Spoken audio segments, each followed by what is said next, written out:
Bienvenue sur Spirit Time, votre chaîne de papote holistique sur l'alchimie des flammes jumelles et sur l'éveil spirituel. Alors aujourd'hui, ça me fait déjà rire à l'avance, n'est-ce pas? Ouais. On va vous présenter notre fameux copain Napoléon, donc fameux pour nous parce que c'est un délire entre nous, mais vous allez vite comprendre. Napoléon, c'est le petit nom que j'ai donné à mon ego, parce que ce qu'il faut savoir, c'est que le parcours flamme jumelle, c'est une relation d'âme, un lien sacré. C'est le moi divin qui doit agir dans cette relation et pas le moi humain, pas le mental, pas l'ego. On doit s'en défaire parce que plus on est dans l'ego et plus la flamme jumelle elle va très très loin de nous, partout sauf vers nous. Le seul moyen pour que notre flamme jumelle elle soit attirée par nous, magnétisée et qu'elle reste, c'est de lâcher l'ego et d'incarner vraiment pleinement son âme, son moi divin. Et une des manières d'y arriver, c'est d'arrêter de s'identifier à l'ego. Et le meilleur moyen d'identifier quelque chose, c'est de lui donner un nom. C'est pour ça que moi j'ai choisi d'appeler mon mental Napoléon. Et pourquoi Napoléon? Ça aussi c'est un petit délire, parce que Napoléon, c'est en référence à Napoléon Bonaparte, qui était un empereur, un stratège. Il avait, comme tous les humains, il avait ses bons côtés et ses mauvais côtés. Et l'ego, il est très très utile dans notre parcours sur Terre, parce que c'est c'est un outil qui nous a été donné quand on s'est incarné pour naviguer la 3D, parce que le monde physique dans lequel on vit, c'est un monde de dualité. Et l'ego, c'est lui qui gère la dualité, c'est celui qui pense bien, mal, agréable, désagréable, qui pense au passé, qui pense au futur. Tout ça, c'est l'ego qui le fait. Et c'est ce qu'il n'est pas censé faire dans notre relation de flamme jumelle. Et c'est pour ça que c'est très important de l'identifier pour pouvoir notamment revenir au moment présent et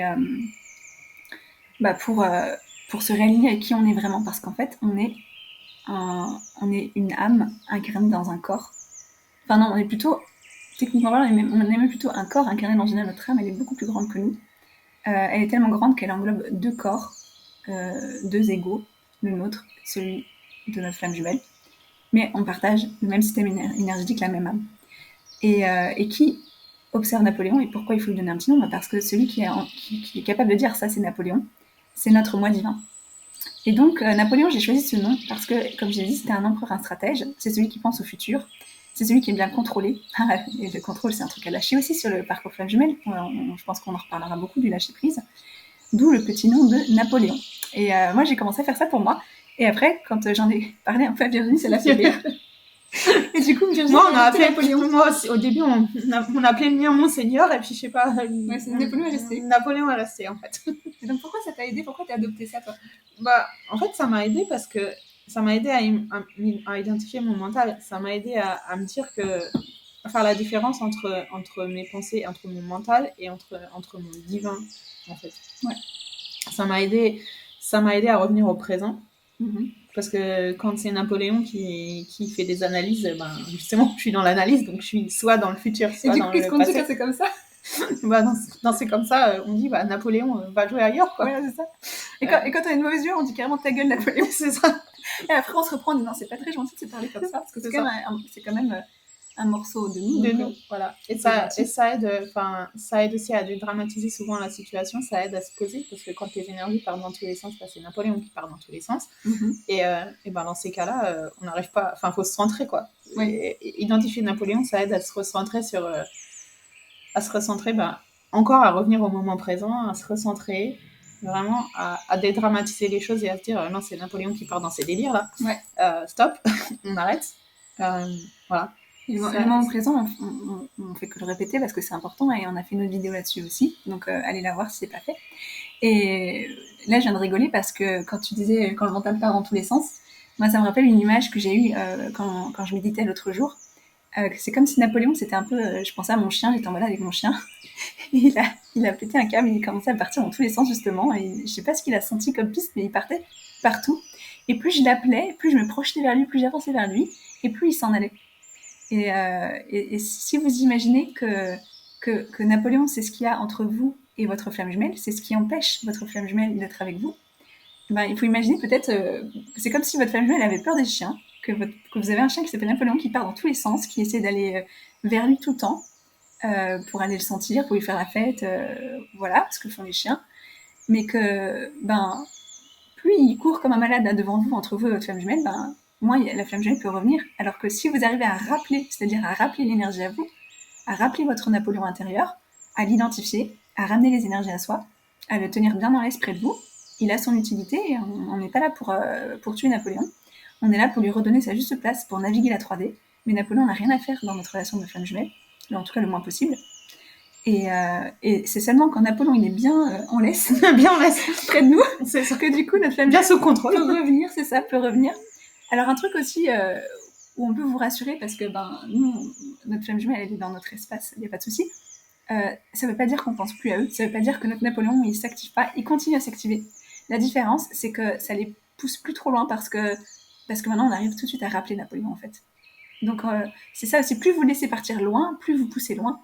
Alors que si on fait des petits allers-retours de pendule, d'oscillation, c'est normal. C'est pas parce que vous allez penser une fois à votre flamme jumelle, en vous réveillant le matin, qu'elle va vous gosser pendant 10 ans. C'est ça. Peut-être qu'elle va vous gosser du coup pendant 2 minutes, le temps que vous rappeliez Napoléon, mais ça, dans toutes les relations, il y a aussi... Même quand notre flamme jumelle elle est avec nous, ça veut pas dire qu'elle est H24 avec nous, assise à côté de nous, à nous regarder, à nous parler. Ils ont aussi leur vie. Donc, il faut pas avoir peur non plus de Napoléon. On dit, oh mon Dieu, Napoléon a repoussé ma flamme jumelle très très loin. Non, non, non. Si vous arrivez à l'identifier, il est déjà désactivé en fait. Parce que il va pas mourir, ça fait partie de notre condition humaine et c'est pas le but non plus. Donc, je crois que c'était important de souligner, non ? Oui, c'est important de voir que Napoléon, on en a quand même besoin, effectivement. Ouais. Mais que ce qu'il faut, c'est le garder un peu... C'est ça, comme un chien, on laisse un petit peu sous contrôle, quoi. Un peu sous contrôle. Pas le laisser faire n'importe quoi comme un chien mal éduqué, quoi. C'est ça. Et pour reprendre l'image du chien. Oui, mais ça, on pourrait la garder, d'ailleurs. ça me plaît bien, on va la garder, la métaphore, comme ça. Donc, vous reverrez probablement le chien de Napoléon sur cette chaîne. Et du coup, en identifiant Napoléon, qui c'est qui identifie Napoléon ? C'est notre moi divin. C'est ça. Et ce qui fait que ça nous permet aussi de comprendre qu'on n'est pas notre moi humain, on n'est pas la somme de nos expériences humaines, la somme de nos traumas, la somme de nos expériences. On est cette chose, cette conscience, cette divinité, appelez-la comme vous voulez, l'univers. On est un petit bout de l'univers. Et ça aussi, c'est se rappeler de ça, c'est crucial sur le parcours de flamme jumelle parce que le but de ce parcours, c'est vraiment de se rappeler de ça. Donc, avoir un nom, ça permet de se rappeler aussi toujours, de revenir au présent et de se réaligner avec son âme. Parce que notre âme, c'est pas Napoléon. Napoléon, c'est notre moi humain. Ça peut être aussi notre enfant intérieur. On peut conceptualiser de plein de façons différentes. L'ego, le mental. Et c'est pour ça que savoir identifier son ego et savoir se détacher et l'observer. L'âme, c'est l'observateur, en fait, avec un O majuscule. Et donc c'est pour ça que pour s'aider à identifier l'ego, la méditation c'est très très important. Oui, du coup on peut prendre la méditation, c'est un entraînement en fait pour aider à se détacher de l'ego et à voir ses pensées comme des pensées. Voilà. Donc à voir vraiment que Napoléon c'est les pensées et quand tu médites, c'est pas que tu penses plus, mais c'est que tu vois tes pensées juste comme des pensées. Tu les vois, tu te dis, tu les remercies de les avoir et puis tu les laisses... Moi, je dis toujours dans mes cours de méditation, si vous avez des pensées qui arrivent, c'est normal. Parce qu'il y a beaucoup de gens qui me disent « Ah, mais j'arrive pas à méditer, je suis pas tranquille, je continue à avoir des pensées. » J'ai pas l'esprit vide. Mais en fait, c'est pas le but. Le but, c'est de reconnaître tes pensées comme des pensées. Et toi, moi, dans les cours de méditation, je dis souvent « Vous avez des pensées, acceptez-les. » Regardez-les. Oh, l'acceptation. Mettez-les, ouais, c'est ça. Mettez-les sur un petit nuage ou sur un petit bateau et laissez-les couler soit avec le vent, partir avec le vent si c'est des nuages, soit, vous pouvez choisir l'image qui vous va le plus, qui vous correspond le plus. Et du coup, vous laissez vos pensées partir, mais vous les avez identifiées comme des pensées et vous les laissez partir et vous les remerciez parce qu'elles vous ont servi à un moment donné. Oui. Mais là, elles vous servent plus. Et donc, remerciez-les d'avoir été là et laissez-les, par contre... laissez-les, let it go, laissez-les partir. C'est ça. Pensez à Elsa, faites comme Elsa. Let it go, détachez vos cheveux et let it go. Et la méditation, c'est un super moyen pour ça. Parce que c'est ça, en fait, la méditation, c'est ça. La méditation, c'est pas ne plus penser, c'est reconnaître ses pensées. C'est ça. C'est reconnaître ses pensées comme des pensées. Et c'est aussi ne pas s'identifier. Et c'est aussi quand même laisser sa tête se reposer, quoi. Enfin, c'est plus avoir toutes ces pensées qui tournent en permanence dans ta tête comme des spirales, mais c'est reconnaître, se mettre stop, encore s'ancrer, se dire un stop, se dire ok, j'ai des pensées, j'ai ces pensées-là, c'est bien comme ça, c'est pas on fait pas de, on dit pas c'est bien, c'est mal, c'est Oui. on les a, point, et on les reconnaît en tant que tels. C'est ce qui est. Voilà. Oui. Et du coup, la méditation, c'est ça. C'est ça. Et c'est un entraînement dans le parcours des flammes jumelles pour justement reconnaître ça. Et ça aide aussi à. C'est pour ça qu'on essaie de méditer tous les jours. C'est on ça. n'arrive pas toujours, mais, non. Mais on voit quand ça fait du bien. Et ça aide aussi à ancrer, ça aide aussi à plein de choses. Enfin, la méditation, c'est vraiment aussi un point clé dans le parcours des femmes jumelles, je trouve. Oui. Parce que ça aide du coup à plein de choses. Ça aide à identifier l'ego. Ça aide à ne, comme tu l'as dit, au lâcher prise, parce qu'on lâche ses pensées. Et puis je trouve la gratitude, le point que tu as souligné, dire merci aux pensées, c'est important parce que Napoléon aussi, quand il part en cacahuète et qu'il vous fait remonter toutes vos peurs, c'est aussi Napoléon, il est là pour vous aider à survivre en fait.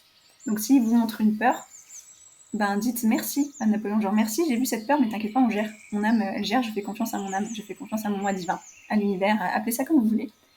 Et donc du coup, la méditation quotidienne, c'est un bon entraînement pour ça aussi, pour apprendre l'art du lâcher prise. Et puis pour le moment présent, c'est vraiment les deux piliers que la méditation te permet d'entraîner. Parce que vous verrez qu'à force de méditer, enfin en tout cas c'est mon expérience à moi, ça devient de plus en plus facile d'identifier Napoléon et de lâcher prise au fur et à mesure, de se dire consciemment, oui là c'est juste une peur en fait. C'est pas moi, je ne suis pas ma peur, c'est juste une peur. Ouais, et ça devient aussi plus facile de ramener Napoléon à soi. Oui, c'est ça. Au pied Napoléon. Ça lui évite de partir trop longtemps en cacahuète, ça nous permet de le ramener plus facilement et plus rapidement vers nous. Voilà. Alors, nous, on a choisi Napoléon comme petit nom parce que c'est ce que fait notre ego à nous. Notre ego à nous, il aime bien contrôler, il aime bien savoir à l'avance. En plus, on est toutes les deux très, très intuitives, donc on a souvent des intuitions qui se vérifient. Et du coup, c'est très, très frustrant quand on sait certaines choses à l'avance. Et on veut savoir quand, comment, surtout comment ça va se réaliser, quand ça va se réaliser. Napoléon, il veut tout savoir à l'avance, donc c'est pour ça qu'on l'a appelé Napoléon, parce qu'il veut stratégiser tout ça. Mais on a une amie qui est aussi sur son parcours spirituel, et elle, son ego, on l'a appelée Pétunia, comme la tante de Harry Potter, parce que son ego à elle, c'est plutôt un ego un peu anxieux, qui aime bien savoir un peu ce que font les voisins, ce que pensent les autres, tu vois, qu'est-ce qu'ils pensent de moi, tout ça. Donc, elle avait vraiment l'image d'une commère qui regarde comme ça derrière le rideau quand elle pensait à son ego, donc c'est pour ça qu'on l'appelait Pétunia. Et un peu mauvaise langue et tout, un peu... On peut se mêler de tout et ce qui la regarde pas. Ouais, se mêler de ce qui la regarde pas, savoir ce qui se passe chez les autres, se comparer aux autres, être pas très gentille avec elle-même au niveau du discours qu'elle se tient par rapport à elle-même. Alors que par moi, c'est pas du tout un problème que j'ai. Moi, mon problème, c'est vraiment un problème de contrôle, de lâcher prise quand je suis dans mon ego. Elle, quand elle est dans son ego, elle se dévalue beaucoup, malheureusement. Elle y travaille. C'est pour ça qu'on a donné le petit nom de Pétunia. Donc voilà, peut-être que vous aussi, il y a un nom qui vous vient à l'esprit, comme une figure de l'histoire, ou même quelqu'un que vous connaissez. Pourquoi pas, vous n'êtes pas obligé de le dire à quelqu'un. Si votre ego vous fait penser, je sais pas moi, à votre grand-mère ou n'importe quoi, n'hésitez pas à lui donner un nom. Et si vous n'êtes pas inspiré, on vous prête Napoléon, on vous prête Pétunia. Et j'espère que cet outil de donner un nom à son ego pour apprendre à l'identifier, ça peut vous aider sur votre parcours. Et je crois qu'on peut se dire à bientôt pour une nouvelle vidéo. À bientôt pour une nouvelle vidéo. À bientôt.